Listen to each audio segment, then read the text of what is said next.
Hi, welcome to Mahan's world. నేను మీ మహాలక్ష్మిని. ఈరోజు నేను ఒక చిన్ని కథతో వచ్చాను. ఒక ఊర్లో ఒక బాబు ఉండేవాడు. వాడు రోజు స్కూల్కి వెళ్ళేవాడు కానీ టీచర్ ఏ హోంవర్క్ ఇచ్చినా చేయకుండా ఇన్ అలాగే పెట్టి అలాగే మళ్ళీ రిటర్న్ టీచర్కి తీసుకెళ్ళేవాడు కానీ హోంవర్క్ మాత్రం చేసేవాడు కాదు. చాలా అల్లరి చేసేవాడు. అయితే ఒకరోజు టీచర్ అనుకునేది, ఏంటి అసలు చక్కగా స్కూల్కి వస్తాడు, అన్నీ చూస్తాడు కానీ హోంవర్క్ మాత్రం అస్సలు చేయడు అనేసి ఆలోచించి తను ఒక తనకు ఒక ఉపాయం తట్టిందనమాట. సో వాడికి ఒకరోజు పిలిచి, ఏంటి నువ్వు ఇంటికి వెళ్ళాక ఏం చేస్తావు అంటే, నేను ఆడుకుంటాను అని అన్నాడు. ఆడుకోవడమే కదా, సరే అయితే నేను నీకు పని చెప్తాను, ఇప్పటి నుంచి ఇంటికి వెళ్ళాక ఇదే చేయాలి. మరి నువ్వు ఇదే అంటే, నేను ఇచ్చిన దాన్ని జాగ్రత్తగా చూడాలి నువ్వు. టీచర్ రాముకి చిన్న గులాబీ మొక్కని ఇచ్చారనమాట. దీనిని తీసుకెళ్ళి నాటి దీన్ని చక్కగా రోజు నీళ్ళు పోయి చక్కగా పెరిగి పువ్వులు ఇస్తుంది అని చెప్పారు.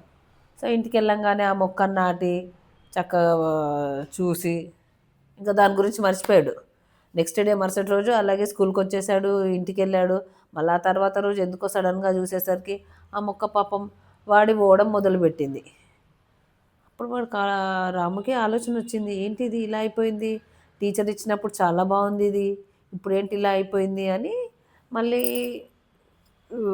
ఆలోచించి, ఆహా మా టీచర్ దీనికి నీళ్ళు పోయమన్నారు కదా, మరి నేను మర్చిపోయాను అనేసి అప్పుడు రోజు నీళ్ళు పోయడం మొదలుపెట్టాడు. సో నీళ్ళు పోయడం మొదలు పెడితే కానీ ఆ మొక్క కొన్ని రోజులకి మళ్ళీ చిగురించి పువ్వులు పూసింది. వాడికి రాముకి ఎంత సంతోషం వేసిందంటే, చక్కగా పూసిన మొదటి పువ్వుని తీసుకెళ్ళి వాళ్ళ టీచర్కి ఇచ్చి, టీచర్ మన చెట్టుకి, మీరు ఇచ్చిన చెట్టుకి పువ్వు పూసింది, తీసుకోండి అని ఇచ్చాడనమాట. అప్పుడు టీచర్ సంతోషించి, ఇదే తెలివి నువ్వు చదువులో పెట్టొచ్చు కదా, రోజు ఇచ్చిన హోంవర్క్ రాసి నువ్వు చక్కగా నీ బుర్రంతా నీ తెలివంతా చదువు మీద పెడితే నువ్వు చక్కగా మార్కులు సంపాదిస్తావు అని చెప్పి, ఆ రోజు నుంచి రవి వాళ్ళ టీచర్ చెప్పినట్టు రోజు కొంచెం కొంచెం చదవడం ప్రారంభించి ఆ ఇయర్కి అతనే క్లాస్కి ఫస్ట్ వచ్చాడు. సో దాని తర్వాత ఆయన ఎప్పుడు వెనుక తిరగలేదు, చాలా బాగా చదువుకున్నాడు, పెద్ద ఇంజనీర్ అయ్యాడు. సో అలాగే మనం కూడా ఏదైనా చెయ్యాలి అంటే మనసులో నిర్ణయించుకుంటే చేయొచ్చు.